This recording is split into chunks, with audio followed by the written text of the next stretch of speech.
إيه نشهد إنك من بين مراهيب جبور، عثمان بن فارس وليد الزعامة، شيخ له عز ومقدار، عز الرفيع على الكرامة والشهامة. عثمان بن فارس شباب للنار رعى الدلال، انفورات السحامة. الشيخ درع العمامة ما يهاب الاختار، هذا من فارس على العز مربى مقامة.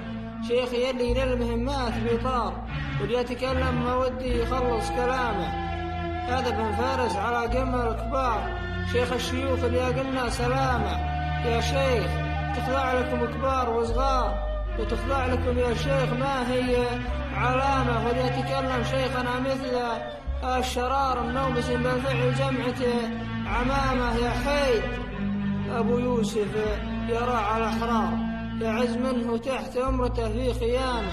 والله إني بأبيات شعري حاير أحتار، وشمدحك يا شيخ ماني بلامة. أقصر على مدحكم لقلت حامي الدار، والله إن ديارنا في عقبكم هامة. يا شيخ جعل عمرك مع كبيرين الأعمار، ونجدد بعلمك 50,000 عامة. يا شيخ أنا بالشعر يعدي ساطير الأشعار، ما طق راسي للذل وارفع الهامة. علم يجيني مع شوشة الأفكار، أمدح الشيخ وريث الزعامة. اللي دخل بقفاك يملوبس الجار، مع عذرب اليمناك بين الرخامة. يمدحنا جدور يمنقر كبار، يا حاتم الطي راعى الكرامة. اللي يعادي شيوخنا يا ناس خسار، واجبن من الحصن فرخ الحمامة.